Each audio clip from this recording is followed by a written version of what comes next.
Milenio Televisión presenta.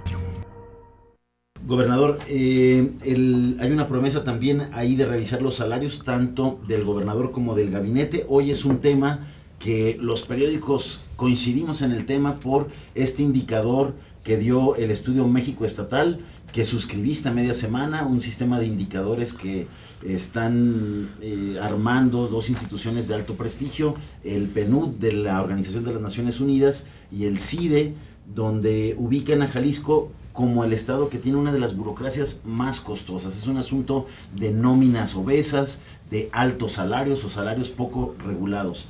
Ayer el secretario de Gobierno decía que ya están trabajando en el tema. ¿Qué podemos esperar de ese asunto que también sin duda acerca a la clase política, a la clase gubernamental con los ciudadanos?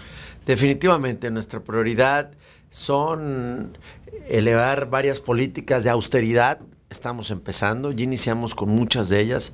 Fui a entregar las becas, por ejemplo, a la zona Huirraritari o con los Huirráricas, las becas de la reducción de los salarios, porque nos ahorramos más de los salarios que habíamos nosotros proyectado, quitando y eliminando, por ejemplo, telefonía celular, eliminando vehículos, gasolina, gastos mayores. ¿Seguro de gastos mayores? Seguro, sí, se eliminaron.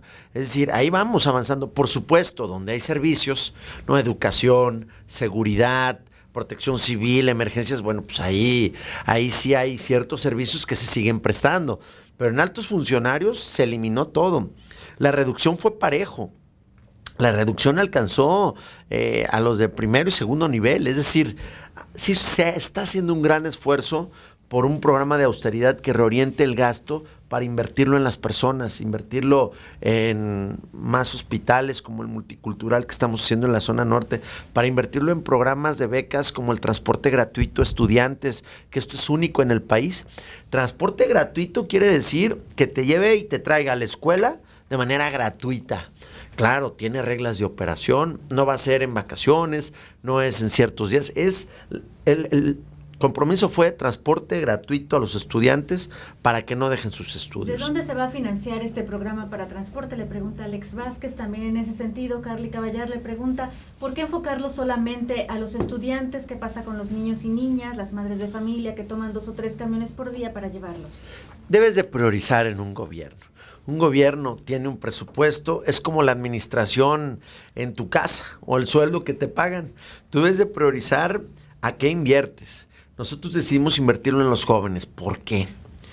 Porque si nosotros queremos un país más seguro, más solidario, con formación, con valores y con una sociedad que pueda soñar, que pueda alcanzar su felicidad, debemos de apostarle a nuestros jóvenes. Jóvenes que hoy están en secundaria, que son los que están más propensos a poder caer en las garras de las adicciones, de la delincuencia organizada. No queremos que dejen sus estudios. No queremos que dejen su secundaria, su preparatoria, su bachillerato o su universidad. Queremos que terminen sus estudios. ¿Por qué con ellos? Porque hoy la inseguridad, la mayoría de los que operan, actúan, y hoy de la mayoría, el 51% de los que están recluidos en las cárceles son jóvenes. Y es lamentable que nuestra fuerza productiva, que nuestro sueño, nuestro presente, nuestro futuro, no le estamos apostando. Entonces, ¿por qué a los jóvenes? Pues muy claro, porque decidimos ir a formarlos, ir a darles herramientas, ir a darles oportunidades, y este es uno de muchos. Es decir, el transporte gratuito es uno, pero vendrán más apoyos en la educación, vendrán más apoyos para que el joven tenga alternativas, muchas, antes que caer en la delincuencia organizada o en las adicciones. El camino entonces para esto de la austeridad, de la regulación de los salarios, será revivir aquella figura de la comisión para valorar los sueldos. Sí, efectivamente, Jaime. Recordarás aquel comité, inclusive en el que participé como diputado, sí, y fui inclusive de los que estuvimos haciendo propuestas. Recordarás que era una vieja práctica, ¿no? Los bonos trianuales, sexenales, era una práctica de las administraciones públicas. Y bueno, se acabó con esa práctica, se eliminaron bonos y fue a base de escuchar la exigencia ciudadana. lo llevamos al Congreso del Estado, lo aprobamos, luego se creó este comité y luego este comité no se volvió Comité Técnico de Valoración Salarial. Este comité se dejó de reunir y otra vez empieza a haber desajustes, empieza a haber desorden, empieza a haber decisiones unilaterales en beneficio de quienes están al frente de ciertas instituciones y eso no lo podemos permitir. Necesitamos homologar. ¿Estrictamente son justos los sueldos que devengan los funcionarios de Jalisco? Tiene que haber un estudio como el que existía en este comité técnico de valoración salarial para revisar estrictamente cuál es el rendimiento y cuál sería el tabulador de acuerdo también a lo que se gana en otras partes del mundo, en otras partes del país, para tener un ingreso moderado, un ingreso que permita el rendimiento de tu trabajo, el rendimiento de tu servicio. Darles a muchos a la baja. Bueno, para eso es el comité técnico. El tema es que ya no se citó al comité técnico.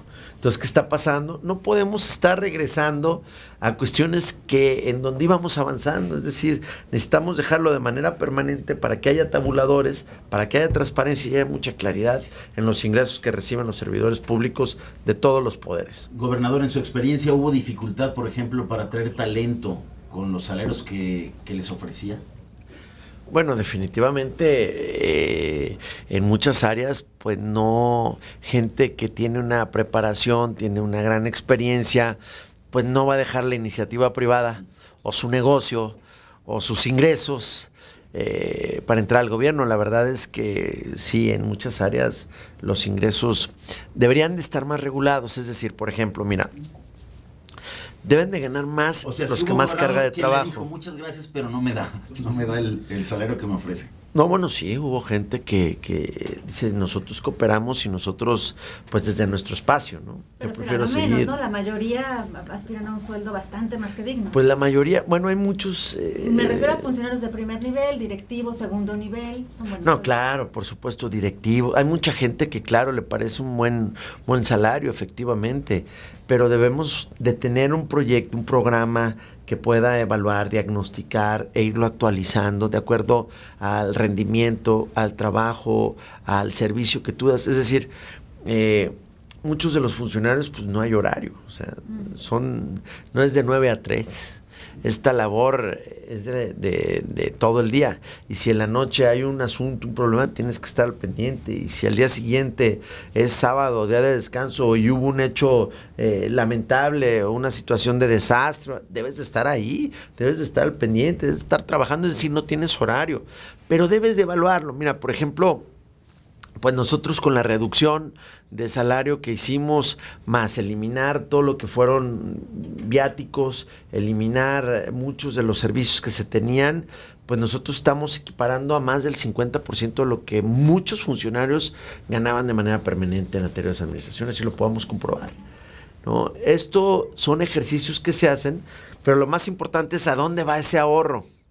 No, pues si va a la caja general, otra vez no sabemos cuál fue el destino ni el beneficio que obtuvimos. Hoy no, por ejemplo, ese ahorro se va a becas de niños indígenas. Hoy lo estamos reorientando a invertir en transporte gratuito o programas de apoyo a jefas de familia. ¿Por qué queremos invertirlo ahí? Porque queremos dotarlos de capacidades, herramientas, para que esa gente pueda integrarse a su comunidad y tener un desarrollo. Pero imagínate, una mujer que se divorcia, la mujer se la pasó toda su vida atendiendo el hogar, así pasa, a sus hijos, y después del divorcio se queda sola, pero además se queda con la responsabilidad de los hijos. Esa mujer, ¿qué va a hacer? No puede salir a trabajar porque entonces, ¿quién cuida a los niños? Muchos de los exesposos en el divorcio ya no les entregan ni siquiera una pensión mínima alimenticia. Entonces, ¿qué estamos haciendo? Se les está apoyando, a ver, con guardería mientras tú te capacitas. Ya te capacitaste, te podemos apoyar con un crédito. Abre un pequeño negocio y ya empiezas a tener tus propios ingresos. Y entonces no. Y en guarderías quedan retos muchísimos por hacer, ¿no? Faltan muchísimas guarderías. Definitivamente, Jaime. Además, hoy tenemos que estar revisando. Hay un convenio ya un acuerdo con Cedesol para estar revisando sus guarderías. Era un asunto que tú propusiste como alcalde. Bueno, ahí afortunadamente terminamos la revisión. ¿Cuánto se avanzó en cuanto a guarderías? 100%. Bueno, construimos 3 más. mejoramos y ampliamos 2 y revisamos más de 17 que nos correspondían. No, eran 14 del DIF, más otro tanto igual en desarrollo social. Por ejemplo, más o menos son los datos que tengo de Guadalajara nomás. En una situación ideal en el estado, ¿qué déficit de guarderías tendríamos? No, pues sí, es un déficit importante en este momento. No te puedo dar el dato, con temor a equivocarme, pero sí tenemos todo un déficit, aunque mira, porque llegamos, nos comprometimos. Un apoyo real y muy concreto para las mujeres en esas condiciones. Nos comprometimos el primer día, fuimos a la zona norte, nos comprometimos a abrir una guardería y la fuimos a entregar la semana pasada, ¿no? Se abrió la guardería. El hospital multicultural va en un 45%. Es decir, lo que empezamos el primer día está avanzando. Definitivamente falta mucho por hacer y hay que invertir. Pero hoy, por ejemplo, puedes aprovechar la infraestructura que ya está, Jaime. Mira. Vamos a un corte, gobernador, y regresamos con ese tema. Con mucho gusto. Con otro.